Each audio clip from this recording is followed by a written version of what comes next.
What's going on, guys? Alright, so I want to do a quick video on this, why it is set up this way right now. And what I'm talking about is over here, you can see my 2000 CRV, beautiful, just sitting over there, looking pretty. I don't drive it much anymore due to work and everything and driving my Dodge. But that's going to all change here soon once it's lifted and done. That's getting ready to start happening soon. I know I've been saying that for a long time, but I've been just taking my time, getting everything right, doing the 6-inch lift the way I want to do it on this. So I'm hoping everything turns out right. So it's going to be a trial and error, but I'm hoping not to waste a lot of time because, one, you guys know my heart condition, my body, stuff like that. It's a little bit harder for me to do this stuff now. It takes me a little bit longer, so I would rather do it right the first time. If not right, really close. But so right now, this is a stock B20. There's nothing done to it right now. Stock tired old B20, OEM header, OEM style cat.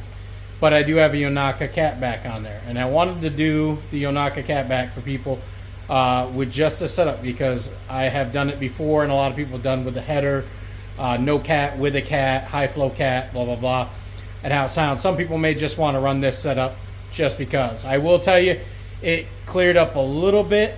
You could tell compared to my wife's stock exhaust, and that's also automatic versus manual, so a little bit different there. But I'm telling you, from someone that's done it before, opening up the exhaust on these things is one of the best things you can do.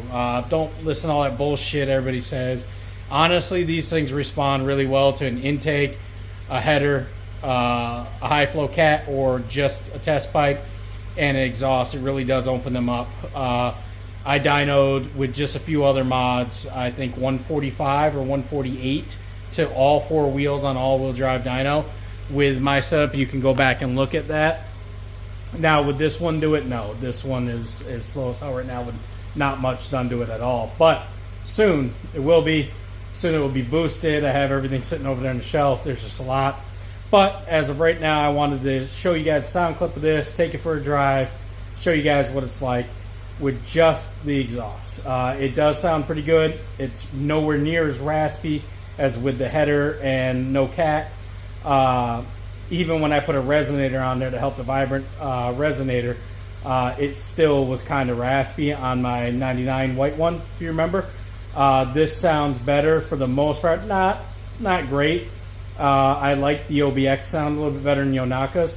And I've never had a 1320 personally. I may do that and get it on this one if I'm still able to get them.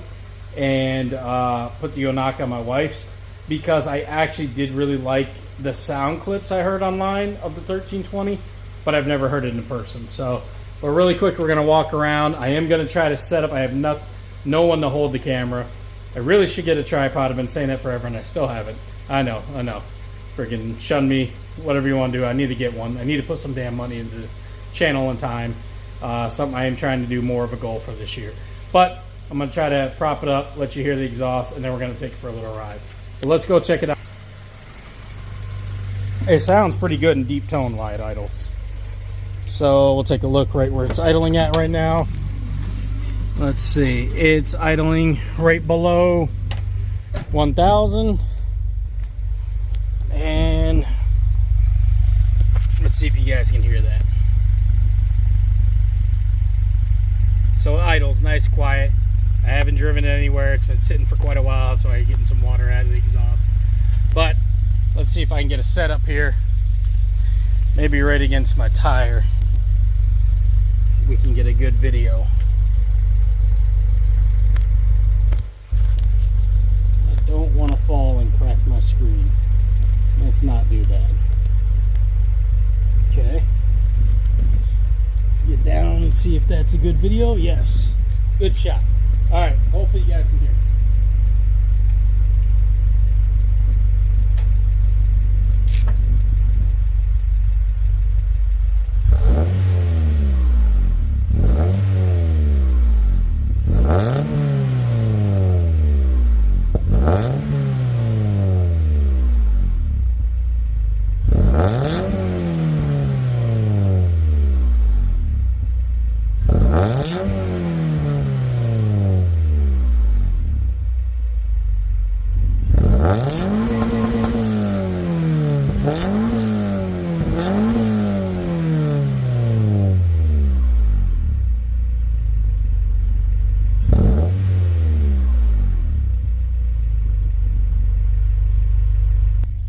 so you guys heard it there.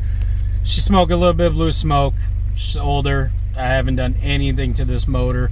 I haven't even done tune-up or an oil change yet. So we'll see where this motor goes, how long. I do have a spare motor I'm building. So yeah, typical, I mean 200,000 miles, it's going to smoke a little bit of, you know, piston ring blow-by is gonna happen on their little worn rings. And again, I haven't done anything tune-up wise or anything to it, or, you know, even changed oil, cleaned anything out. So still a little raspy. I mean, it's 4-cylinder B20 Honda motor. They're going to be a little raspy. You can do some things to make them sound a little bit better. They damn sure do sound good with a unequal length header. I have personally done that. You do lose a little bit of top end, but with that header I did gain a little bit of torque and had a little bit more low end all through mid-range, which I absolutely loved for being lifted with the bigger tires. So honestly, if I wasn't boosting, I'd probably go with that header again. I'll probably do that header on my wife's. The 1320 unequal length header, which more companies make it now, or sorry, not unequal, the Tota style header, definitely worth the bang for your buck. You do gain some good horsepower there. I want to say they were claiming around 14, 15 horsepower and around like 8 or 10 foot-pounds of torque, which I did significantly jump up compared to my last dyno. I think it was like a 10 or 11 horsepower difference on a very hot day. So take it for what you want. I'm not going to argue with you in the comments on it. It's a good header. Very good for your price. And if you're going all motor, I highly suggest it. Or just want a little bit more power. But it is going to sound a little bit more raspy. The headers just do that on there for the B20s. But let's take it for a ride, and you guys are going to hear it while we're taking a ride with the stock header and the Cat. Alright, so right now just reversing. I'm going to try to keep everything off, radio, AC, heat, all that, while we do this. And I'm going to let you guys just hear and see what you think. Sorry for the air freshener in the way, but I'm not going to pull it down just for this video really quick. It'll move in and out of the way. But we're in second gear right now. Third.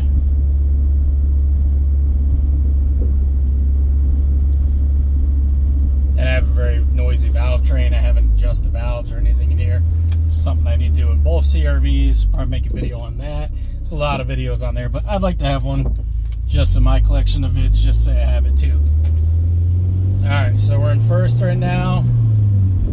I'll get on it here in a little bit so you guys can hear it more. Second, going into third. Going into fourth. Only going about 3,000 RPMs right now when shifting.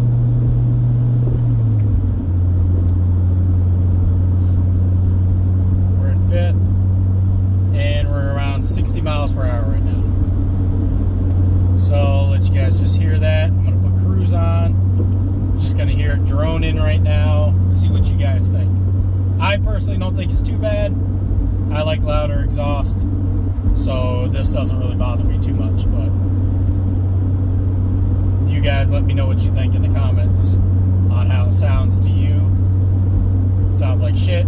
Sounds good. Sounds halfway decent. You can roll with it. You don't want it. Let me know.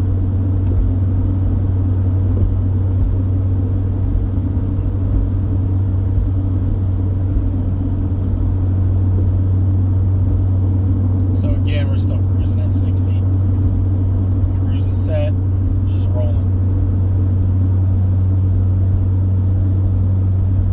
Going up a hill right now.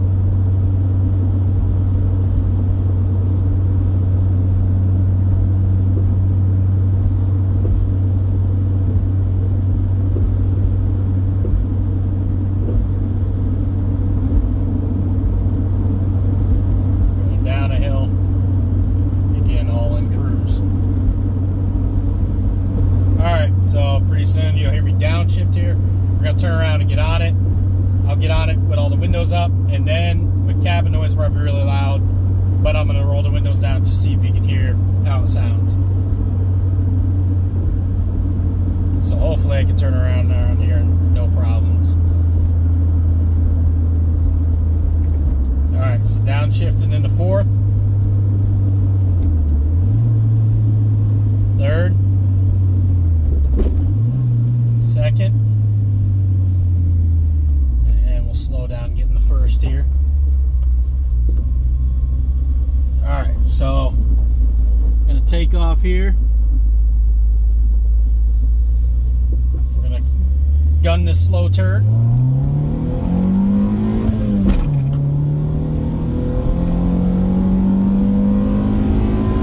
Second, going in third. God, this thing's so much slower than my other one. That's 80. Fourth. And shifted into fifth. So we're about 85, 90 in Mexico, right there. And slowing back down to 60. And here we go. That was a really nasty shit farm. I'm not gonna fucking roll my windows down right here in front of that right now. A lot of wind coming too. I don't know where this wind is moving into. So it's probably gonna make it a little worse. A lot of wind just came out of nowhere. Alright, but we're at 60 cruising right now. I'm not on cruise. Let's see how it sounds with the windows down. That's a lot of wind. But I'm going to downshift down to third. Okay, giving it some gas, about 4,000 RPMs. Again, you don't get a lot of RAS.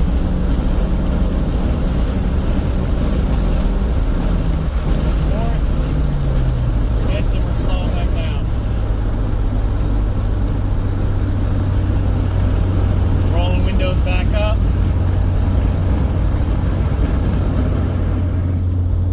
Alright, so that's pretty much it, guys. I mean, inside, without the test pipe or the high flow cat in the header, barely any RAS. Pretty much all Jerome, which I would rather have if I'm having aftermarket exhaust. But for the power lost, I would definitely get rid of the stock header and get a high flow cat for sure. But it is what, you know, your preference is, what your plans are of the vehicle, what you want to do. I do think it sounds nice inside the car. It was a little raspy there. Motor wasn't very warmed up, so maybe when I get back here, maybe I'll try a quick one really quick and see what it sounds like for you.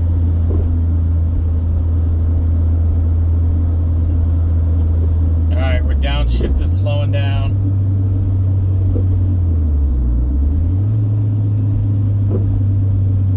And third.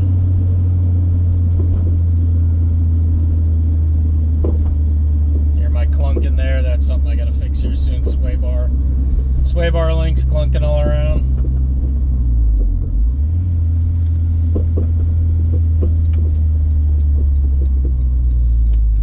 Not to mention bad motor mounts everywhere.